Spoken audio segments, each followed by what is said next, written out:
the southern states. You may have taken a sightseeing trip just as this family. A trip to see one of the plantation homes that were built before the Civil War. This beautiful mansion is one of many homesteads that were once the residences of southern planters. These homes were centers of plantation life. Inside the mansion, we can get some idea of the luxuries that a wealthy plantation family enjoyed. The home was often beautifully furnished. Planters imported fine household goods from England. These things represent part of the wealth that came from products grown in the plantation. Here is a map that explains how this plantation was organized. It was almost a little community by itself. Most of the sections of land were devoted to one crop, such as cotton. Other sections contained orchards, vegetable gardens, and pastures, the source of food for the people and the work animals. The buildings included the planter's home, a mill, workshops, and a row of small cabins for the slaves, who did almost all the work. We can still find remnants of some of these things on old plantations. These small houses were for the slaves who worked on the plantation. In this carriage house, the plantation vehicles were kept and repaired. In the blacksmith shop, such things as tools, wheel rims, and plowshares were made. And all of this was done by hand, the hand labor of the slaves. But what made each plantation depend mostly on its own labor and its own cost? The answer is poor transportation. There were few roads, and many of them were in poor condition, so there was little commercial traffic between plantations.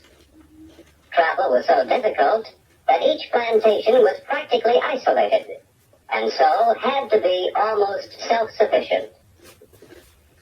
The easiest means of travel was by riverboat, and so many plantations were located along the rivers. At the boat landing, manufactured goods from cities could be brought in.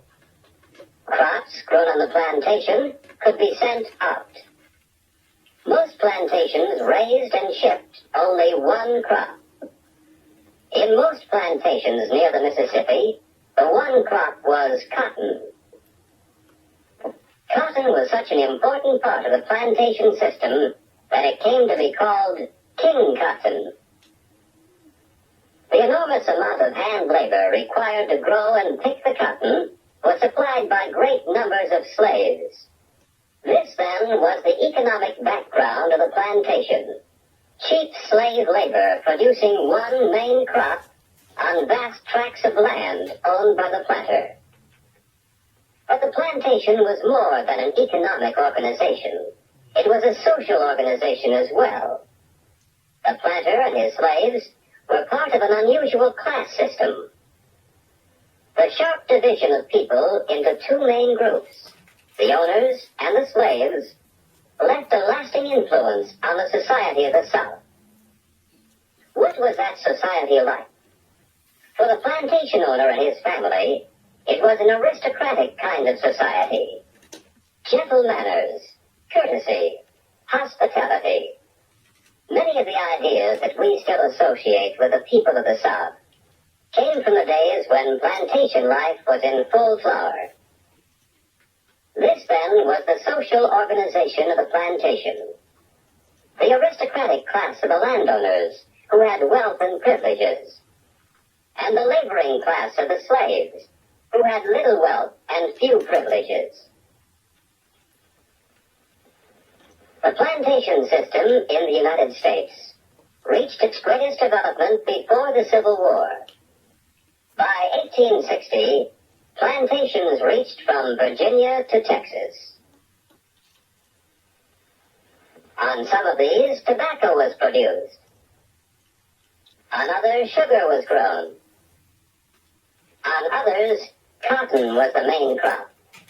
Whatever the crop, The system of producing was similar. Cheap labor, one crop, and vast tracts of land. These are some of the things we can better understand when we visit one of the old plantation homes of the past. But did this plantation life influence the modern South? Can we find anything left of the plantation system? We might find part of the answer as we look around us in the South today. Here is a scene that tells us part of the story. This plantation home was abandoned during the Civil War. Great changes in the plantation system occurred during the war. The freeing of the slaves and the great financial burden of the war disrupted the economic pattern. Some planters went bankrupt and lost possession of their plantations. But the plantation system did not entirely disappear. Some elements of that system did not change. The land, cultivated for generations and still productive, remained. The source of labor, great numbers of Negroes, remained. The demand for cotton remained, and the growing of cotton continued.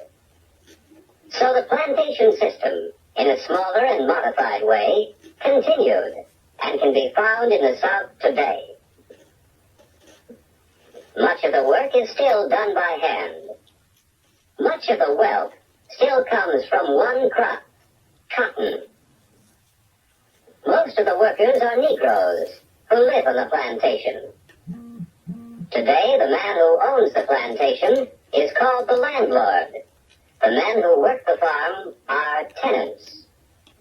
And so the landlord, the laborers, and the land are still the important parts of the plantation system.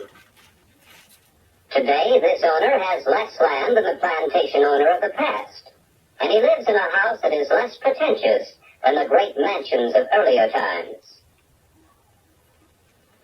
The tenant farmers and their families live on the plantation. Each family has a small house, which they rent together with a section of land.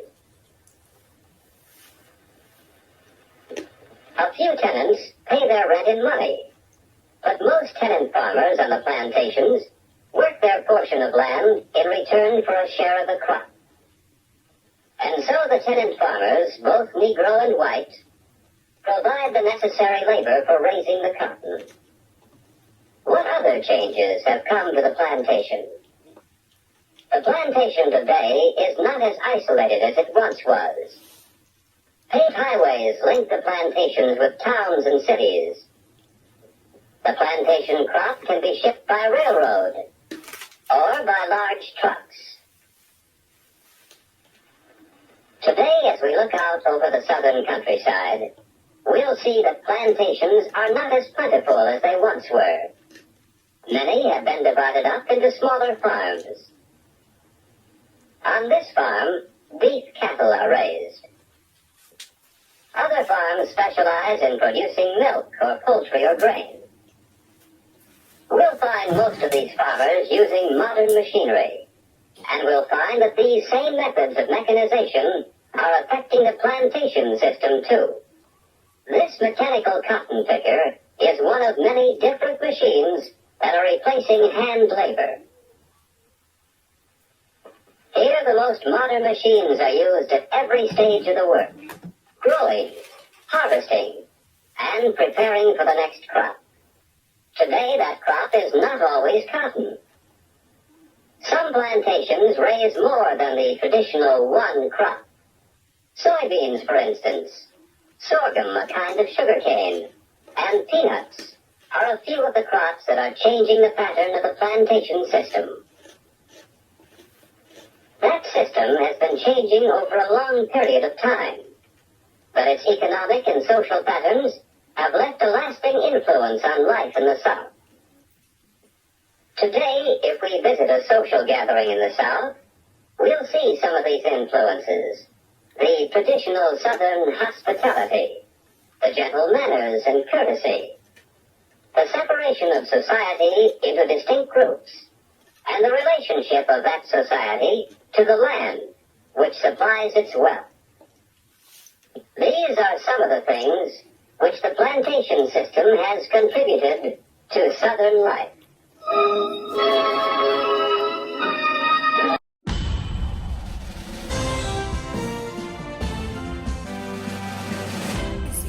I motivate them niggas out here in these streets. Tell them high because I